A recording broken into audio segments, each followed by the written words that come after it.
Hey guys, I am the Existential Nerd, Eric Schutz. Welcome to my show, and today's topic is going to be being a nerd or geek. It doesn't matter much which one you're called these days by the general populace. They're interchangeable for the most part, even though within the community there is those who just seem to want to argue that one means that you're normal like most people and you get this and you like it and you study it and understand it, whereas the nerd is like the socially unacceptable type person where they're just weird and live the life of it.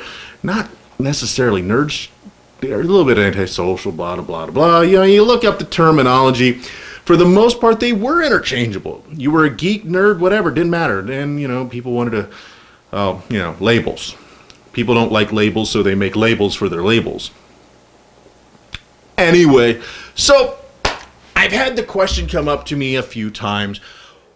What is the existential nerd? What does it mean? I mean, most people when they hear existential, the first word that comes into their mind is crisis. You're having a crisis of identity. You're in an existential dilemma or existential crisis. Existentialism is the definition of existence. It's defining what you are, who you are, so on and so forth. And that's what this show is about. It's exploring the life and culture of being a nerd or a geek. And it's really an exciting concept when you really sit down and think about what does it mean to be a nerd. So look, take this journey with me for the next few minutes and I'll help you out.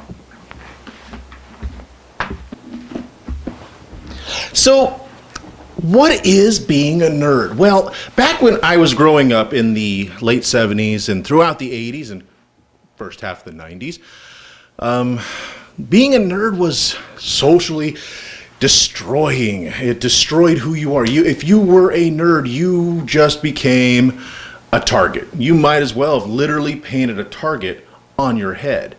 These things was not cool. You played video games. Oh man, why don't you get out in life and really live, man?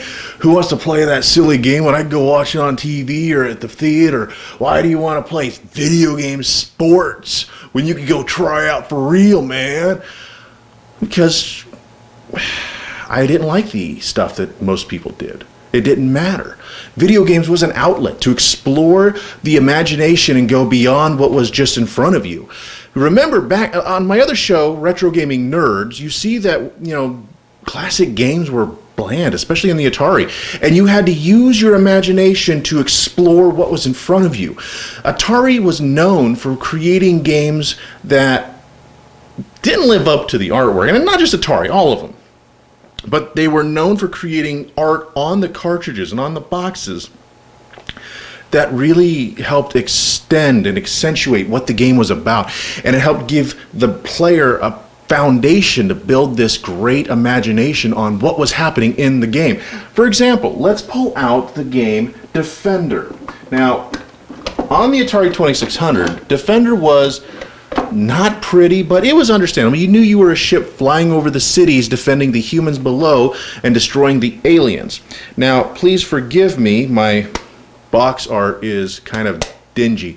It is an old game, but as you can see here, you have two people being abducted by the aliens that were up here at the top of the screen in a city. And it gives you this amount of necessity to be the hero to save these poor people.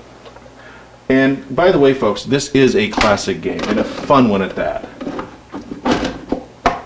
Try playing the arcade game, and you're going to die a lot. But that was the point of classic games. Then the NES came along, and newer hardware and PCs started growing. And that's another realm where computer gaming really took off to a point where you really had to be a special kind of nerd or geek to play those games. Yes, they looked fabulous. They looked wonderful. They looked incredible. They actually captured what was on the label, on the art, for the most part in the later days of the 80s.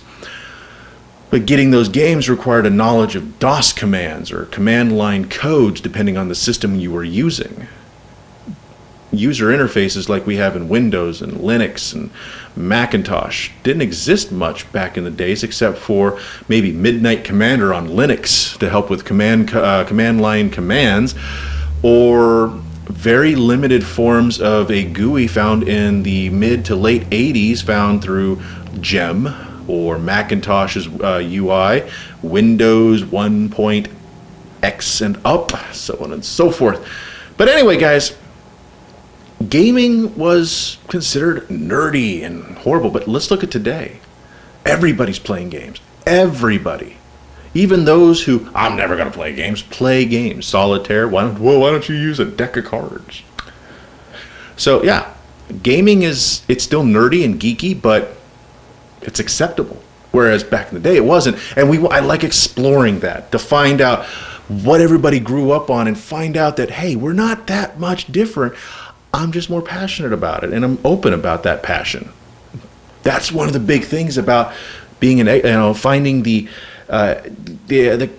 journey of existentialism, of nerdiness, of being a geek. There's some other stuff I want to show you.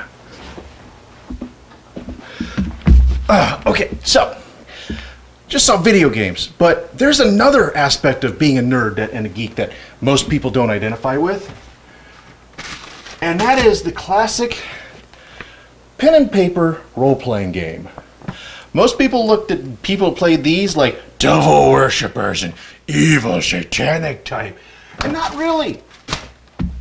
These games really explored the concept of imagination. You sit there with a piece of paper and a pen and dice, and you roll initiatives and skills and determine whether or not you're able to pick that lock or sneak up on that thief or slay the dragon and save the princess in the end.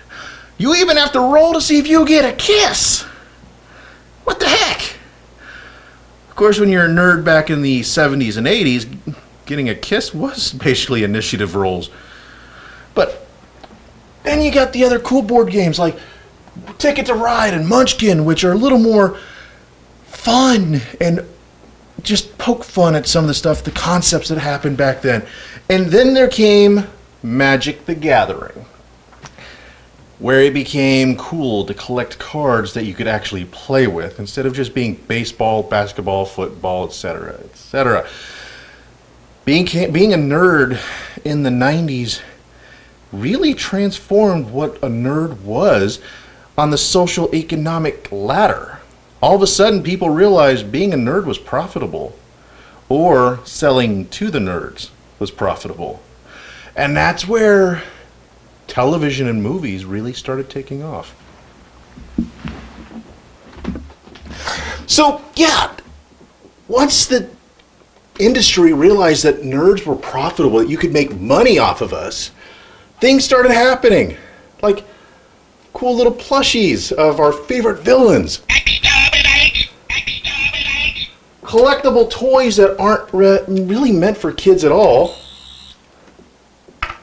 Posters like no other that are aimed at adults, and TV shows with adult themes and adult actors with adult concepts, yet still capturing the comic book awesomeness that took place in the comics, but on TV. It's just so much. The biggest thing that helps with selling this, that is the greatest celebration of nerddom around,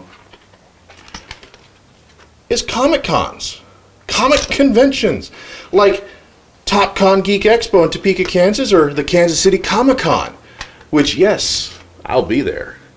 These are just huge celebrations of what it means to be a nerd, what it means to be a geek, where you get to express who you are through meeting others, doing stuff like this, or even better, cosplay.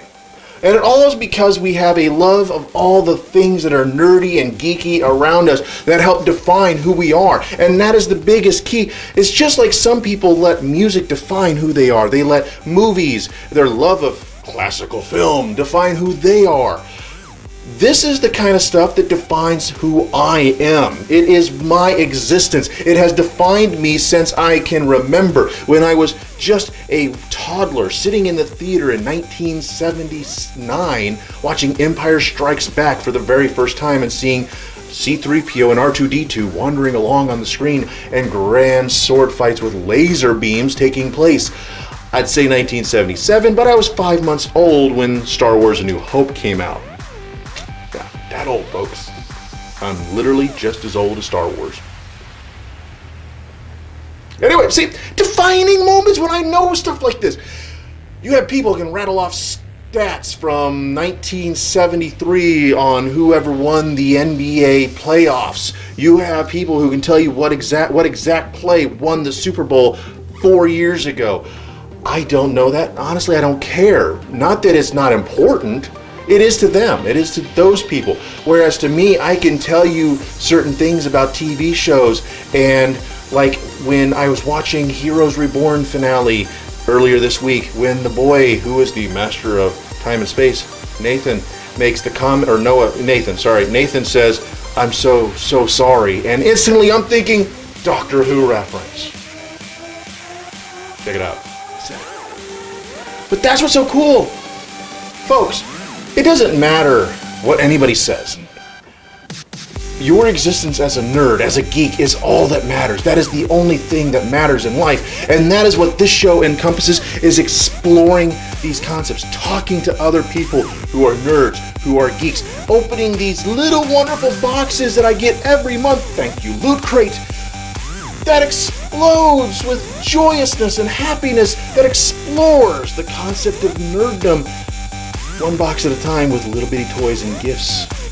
Folks, that's why I want you to tune in every week when I have these episodes out, is to explore what it is to be a nerd, what it is to be a geek, explore what other people are doing in the realm of nerddom in the community. And with that, guys, this has been the Existential Nerd. I'm Eric. Tune in next time.